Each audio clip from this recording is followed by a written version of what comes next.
Hey, it's Fox from Inferno Fox Gaming. There's an innumerable amount of excellent jRPG series, but they had to start somewhere. And today we're ranking the first entry of them.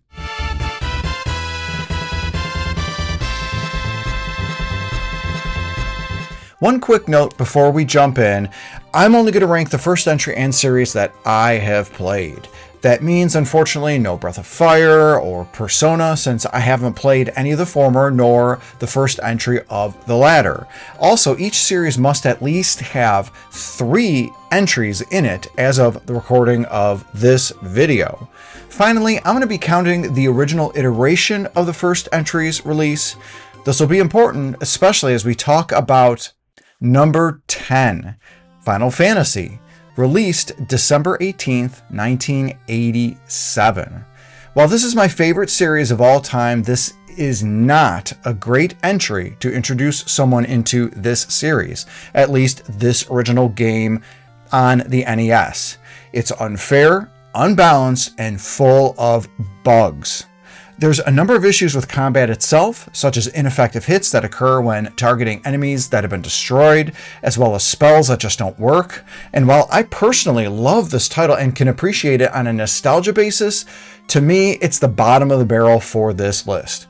But the guts of a great title were here, and we could really see it with Final Fantasy III on the NES or Famicom. The second entry, though, was much, much worse. Number 9, Ys 1, Ancient Ys Vanished, released on June 21st, 1987. This entry is seen as part 1 of 2 series of games, but the devs split this off into 2 games for a reason, and honestly, this game is different enough from its second entry. While Adel himself can only go up to level 10, there is grinding that is required, as there's a number of points where he needs to have the highest stats possible to take on enemies and bosses. Speaking of bosses, dear God, that bat guy and the DVD logo last boss are absolutely horrendous. Not Final Fantasy I Ice Cave horrendous, but bad still. A lot of people will be turned off of this entry because of the bump combat. And, it's okay. But I do prefer the sword-wielding Adol more than this Adol that bumps around like he's in the pit of a Slipknot concert. Speaking of killer music, the soundtrack on this game is somehow even greater than the first Final Fantasy. But this isn't any surprise thanks to the Falcom sound team JDK. This helped to set a precedent for this series, as the Ys series overall has got some phenomenal music. Number 8, Suikoden. Released on December 15th, 1995. While I played the remaster on the Switch as my first time, I'm under the impression that there wasn't a lot changed in the overall gameplay aspect. I could really tell this by the rudimentary translation the game appeared to have even on this remaster. The inventory management is absolutely painful, with each individual, all 108 of them, only being able to hold 8 single items, with the equipment they equip also taking one of these slots. Other stuff like the luck-based dice game and the Jenkin-like army battles are also fairly tedious. We see all of this greatly improve with Suikoden 2, and I'm hoping Konami will continue to do remasters of the rest of the Suikoden series. Number 7, Dragon Quest, released on May 27th, 1986. My first time playing this entry was on the Switch, but as the mobile game port. The OG can feel quite archaic, what with the required use of menu options to use the stairs and open doors that don't require keys, but once we get used to the system, the level of freedom the player feels once exiting Tantagel Castle does feel great. This is also a fairly short and breezy jRPG, clocking in around 8 to 12 hours. Be warned though, if the player doesn't know what they're doing or where to go, that number of hours can increase greatly. RPGs from this era were often played with guides from magazines like Nintendo Power. Don't give me that look. If you played Dragon Quest back on the NES as a kid and you say you didn't use a guide, I know you're frickin' lying. Future entries did keep that sense of freedom that Dragon Quest I had, while expanding on many other aspects, such as having multiple party members and fighting more than one enemy at a time, and having some absolutely stellar story moments. Number 6, Final Fantasy Adventure, released on June 28, 1991. This entry was the start of the Mana series, and this one feels like, if Final Fantasy and The Legend of Zelda had a kid together, and it just works. The gameplay and action combat feel great, with both the use of various weapons and magic themselves having a sort of useful feel. And there's almost a Metroidvania-like element with the weapons, as the players need to use them to traverse various overworld and dungeon environments. The music is stellar too, encapsulating that awesome sense of adventure, while also capturing a haunting sense of some environments and events. There's some inventory management issues, as the player has limited space. This does kind of seem to be a general issue for a number of these early jRPGs. The series took a massive step back with Secret of Mana's battle system and its terrible hit detection, but the quality of music is definitely there. And while this first entry was all in black and white, the series itself, starting with Secret of Mana, is known to be bright and colorful. Number 5, Grandia, released on December 18th, 1997. Man, that English voice acting is not good. This, of course, is more a sign of the times for the mid to late 90s PS1 jRPGs. Beyond that, though, and the motion sickness-inducing camera during battles, man, is this a stellar jRPG. We get an absolutely fun sense of adventure with this game, not only with the main protagonist Justin's infectious dialogue, but just the whole experience from start to finish. The battle system itself occurring on a larger field, along with the experience by use weapon and magic levels, work extremely well. I'm just glad that games like this, and to a lesser extent, Secret of Mana, took what Final Fantasy II tried to do and improved upon it on every way. Number 4, The Legend of Heroes Trails in the Sky First Chapter, released on June 24th, 2004. Some people think the battle system of this first entry is archaic.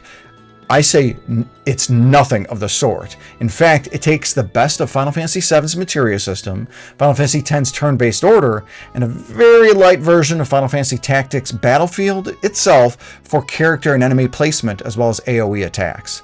And some people think calling this the first game in the series is a cheat, since there were 5 games before it within the Legend of Heroes series. And, maybe they'd be right, because the first game was called Dragon Slayer: The Legend of Heroes, released back in 1989. But for all intents and purposes, the Trails series did begin with Trails in the Sky, this entry.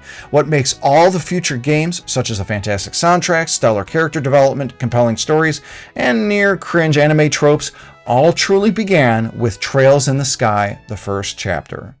Number 3, Kingdom Hearts, released on March 28th, 2002. The coming together of Disney and Square is like the surprise deliciousness that is Reese's peanut butter and Hershey's chocolate.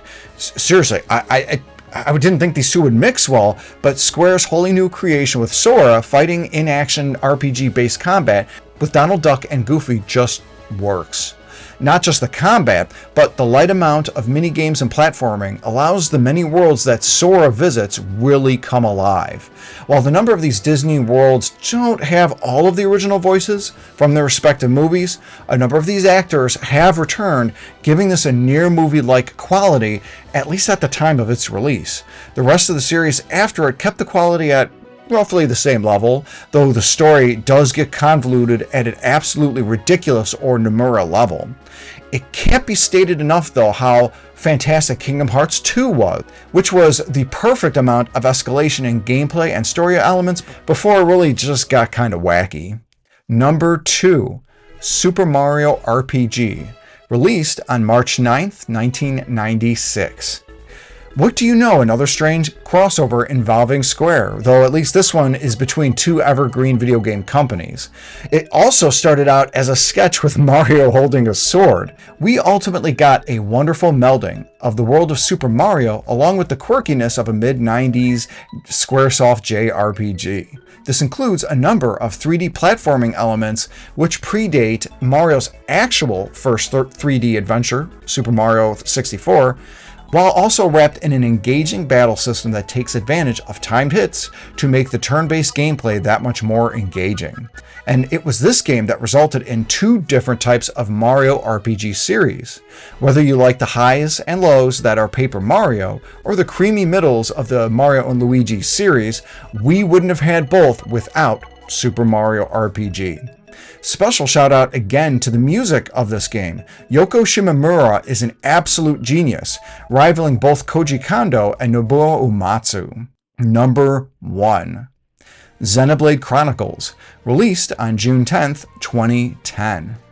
This entry is a masterpiece in all senses of the word, from an absolutely stellar soundtrack to its wide open worlds, to even the high depth of storytelling and character development. But this isn't a surprise given Monolith's pedigree, what with designing an amazing first half of Xenogears, as well as the story for the Xenosaga games. That said, there'd be some that again would argue this isn't the first game in the series, since some story elements in like Xenoblade 3 allude to events from Xenogears and Xenosaga. But just like Trails in the Sky, we're treating Xenoblade Chronicles as the first of the Xenoblade series because it is, full stop. And not only is this first entry great, it led to some great additional titles like Xenoblade Chronicles 3 and X. It also led to Xenoblade Chronicles 2. But, I guess not every series has to be perfect. By Nintendo listening to its fans and bringing this game to North America via Project Rainfall, it secured one of the most important studio connections. Monolith Soft had a hand in developing some of Nintendo's most important first-party titles, like Legend of Zelda Breath of the Wild, Animal Crossing New Horizons, and Mario Kart World. And this all wouldn't have been possible had Xenoblade Chronicles not been a thing, or factor, or game. So that's my list of great first entries in jRPG series. What do you think is the best first entry? Let me know in the comments section below. Thanks again for watching, and have a great day.